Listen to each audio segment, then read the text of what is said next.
साथियों, आज एक ऐसी घटना के बारे में मैं आपको बताना चाहूंगा, शायद जिसको पूरे देश को झंझोर देना चाहिए था। पर अफसोस है कि सत्ता और सिस्टम की चुप्पी ने उस घटना को दबाने की कोशिश करी। क्या इस देश में आदिवासियों की जो जान है उसकी कोई कीमत नहीं है, उसका कोई मोल नहीं है? और इतनी बड़ी बड़ी जब घटनाएं हो जाती हैं तो उनको दबाने के लिए पुलिस प्रशासन और सत्ता का दुरुपयोग होता है। इंसान को इंसान समझो, ये एक नारा नहीं है, ये एक पुकार है उन लोगों की, उन 5 एक ही परिवार के लोगों की जिनको जिंदा जला दिया गया। यह घटना है पूर्णिया की, 6 तारीख की घटना है। टेडगामा गांव की घटना है, जहां पर एक ही परिवार के 5 सदस्यों को बेरहमी से मार डाला गया। बाबूलाल उरांव जी, उम्र 50 साल, उनकी पत्नी सीता देवी, उम्र 35 साल, उनकी माता तातो देवी, उम्र 70 साल, उनका बेटा मंजी उरांव, उम्र 25 साल, उनकी बहू रानी देवी, उम्र 23 साल। यह स्थिति है जहां पर माता सीता के प्रदेश में आज सीता सुरक्षित नहीं है। और जो घटना का विवरण अगर आप सुनेंगे तो इतना भयावह है कि किसी की भी आत्मा तड़प उठे। सबसे पहले इनको पीटा गया, इनके हाथ पैर तोड़े गए, उसके बाद इनको जलाया गया। जब पूरी तरह से नहीं जले तो तड़पने के लिए छोड़ दिया गया। उसके बाद वापस आकर फिर पेट्रोल डीजल छिड़ककर फिर जलाया गया। और यही नहीं, जब एक साथी उनका, जो उस परिवार का व्यक्ति था, अपने आप को बचाने के लिए वहां पास में एक तालाब था, उसकी भी मैं फोटो दिखाऊंगा, उसमें कूदा तो जो मछली पकड़ने के कांटे से उसको वापस से कांटा डालकर वापस से तालाब से बाहर निकालकर फिर जलाया गया।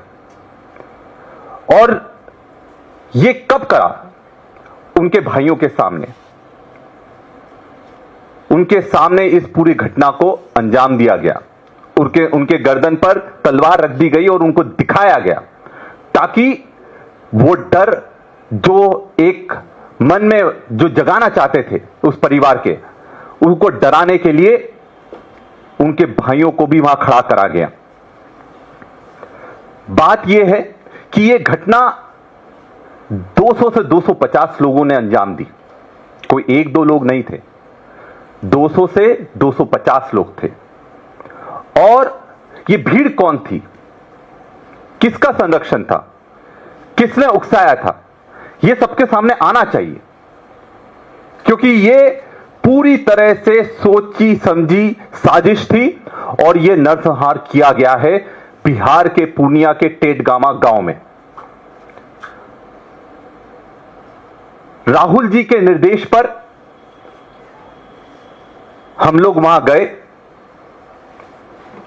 और व्यक्तिगत रूप से उस परिवार से हम मिले। और जब हमने वहां पर जो दृश्य देखा तो दिल भी हमारा पसीज गया, बैठ गया। वहां भय का माहौल था, पूरा का पूरा गांव खाली हो गया है, सबके मन में डर है, पूरा गांव खाली था। आपको जो मैं ये फोटो दिखा रहा हूं, ये परिवार से जब हमारी चर्चा हो रही थी, ये तब का है। इसके बाद एक और आप फोटो देखिए जहां पर उनको जलाया गया। ये वो जगह है जो मक्का के बच जाते हैं, उन पर रखकर इनको जलाया गया। और जब नहीं जले तो उस पर डीजल पेट्रोल डाला गया। इसके बाद वाला जो फोटो मैं आपको दिखा रहा हूं, वो उस तालाब का फोटो है। ये उस तालाब का फोटो था जहां पर वो तालाब में कूद गए थे और तालाब में मच्छी का कांटा डालकर उनको वापस से तालाब से बाहर निकालकर वापस से उनको जलाया गया था। राहुल गांधी जी ने खुद पीड़ित परिवार से बात करी, अपनी संवेदनाएं व्यक्त करी और परिवार के साथ पूरी ताकत से खड़े होने का भरोसा दिलाया। वो वीडियो भी मैं आप सबके सामने यहां दिखाना चाहूंगा।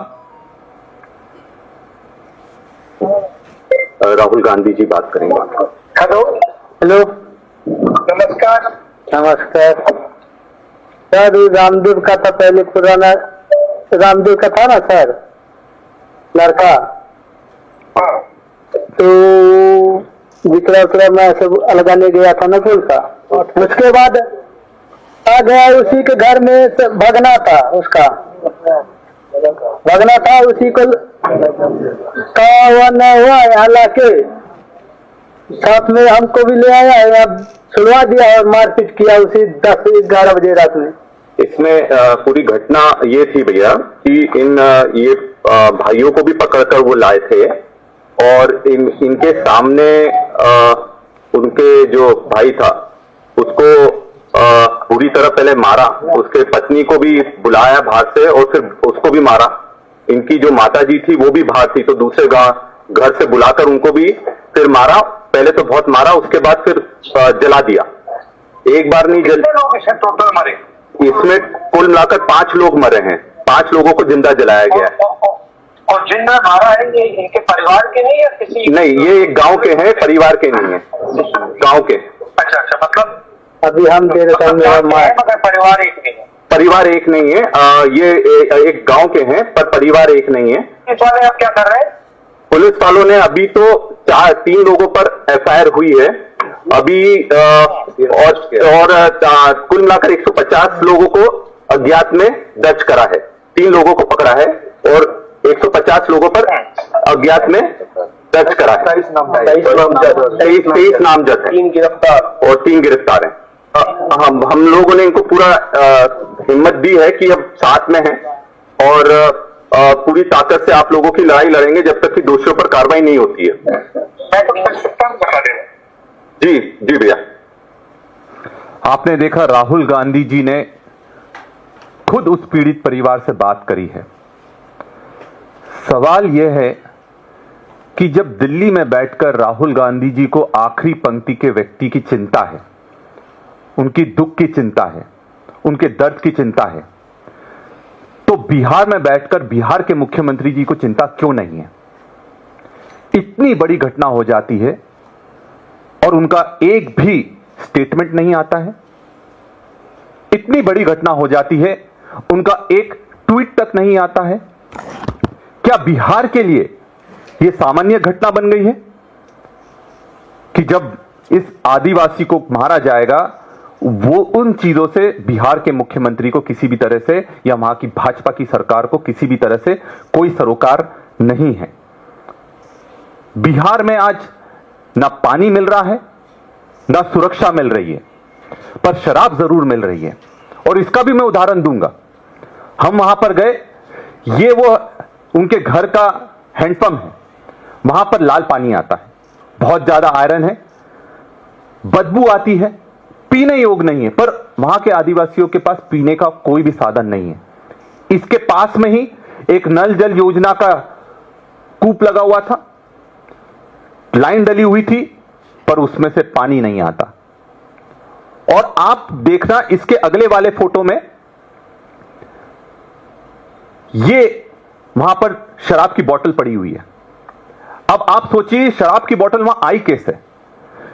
क्योंकि भीड़ ने जब ये घटना को अंजाम दिया तब सब शराब में के नशे में चूर थे। ऐसे राज्य में जहां शराबबंदी हो चुकी है और आज भी अगर वहां शराब मिल रही है, और आप सोचिए कि ये घटना जब हम वहां पहुंचे हैं, ये 1 हफ्ते से ज्यादा दिन के बाद हम वहां पहुंचे हैं, तो जो क्राइम का सीन है वहां पर आज भी शराब की बोतलें मिल जाएंगी आपको। तो बिहार में शराबबंदी कहने की बात जरूर कह रहे हैं, पर वहां शराब खुले में मिल रही है। और ये अगर जंगल राज नहीं है, ये अगर गुंडा राज नहीं है, तो फिर क्या है? भाजपा की सरकार से हमारे सीधे सवाल हैं।